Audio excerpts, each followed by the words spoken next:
রাসূল বলেন আমার কোন উম্মত যদি এই দুইটা আয়াত তিলাওয়াত করে, যাও ওই রাত্রে দুইটা আয়াতের তেলাওয়াতই যথেষ্ট। শোনো, কোন উম্মত যদি এই দুইটা আয়াত রাতে তিলাওয়াত করে ঘুমায়া যায়, ওই রাতে তাহাজ্জুদ নামাজের সওয়াব পাওয়ার জন্য দুই আয়াতের তেলাওয়াতই যথেষ্ট।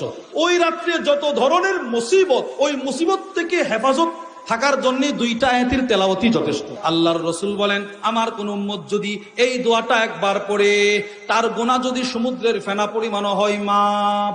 রাসূল বলেন ইউকালু হিনা ইদিন, আপনি যখন দোয়াটা পড়ে শেষ করবেন, ডান বাম কাদের ফেরেশতারা বলতে থাকে তোমার কোনো টেনশন নাই, তোমার জিম্মাদারি আল্লাহর হাতে চলে গেছে, যাও এই সফরের বালা মুসিবত থেকে তোমাকে হেফাজত করা হয়ে গেছে। আমি যেদিন প্রথম আমাদের হযরত ওয়ালি হাকিমুন নফস আল্লামা মুফতি মুশতাকুন নবী কাসিমির বাসায় প্রবেশ করছি, দেখি হুজুরের বাসায় মোটা অক্ষর লেখা।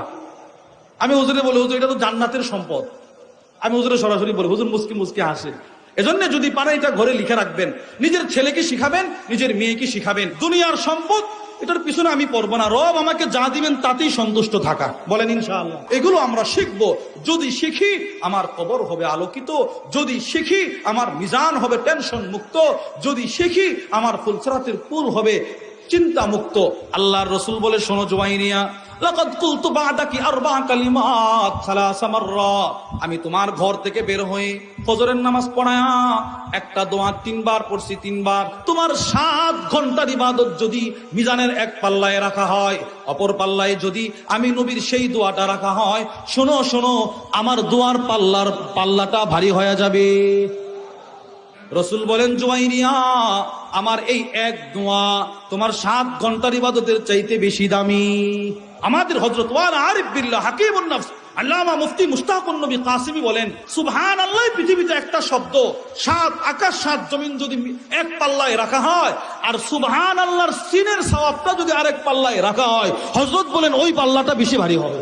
রাসূল বলেন আল্লাহ আপনার মাখলুকাতের সংখ্যা যত, আমি নবীজির সুবহানাল্লাহর সংখ্যা তত। মুসনাদুল ইমাম আহমদ ইবনে হাম্বলের 17376 নম্বর হাদিস, আল্লাহর রাসূল বলেন সূরা বাকারার শেষ 2টা আয়াত শিখো, বেশি বেশি তেলাওয়াত করো, কেননা ফাইন্না রাব্বি আতাহুন্না মিন কানজিল আরশ। রাসূল বলেন এগুলো রব সরাসরি আমাকে আরশ আজিমের ধনভাণ্ডার থেকে দান করছেন। মুসলিম শরীফের 2726 নম্বর হাদিস। এই হাদিস একটা দোয়া আছে, যদি পারেন শিখবেন, এটাও একটা সম্পদ। ওয়ান আব্দুল্লাহ ইবনে আব্বাস রাদিয়াল্লাহু তাআলা আনহুমা আন জুওয়াইরিয়া আন্না রাসূলুল্লাহ সাল্লাল্লাহু আলাইহি ওয়াসাল্লাম খারাজা মিন ইনদিহা বুকরাতান, নবীজির সাহাবী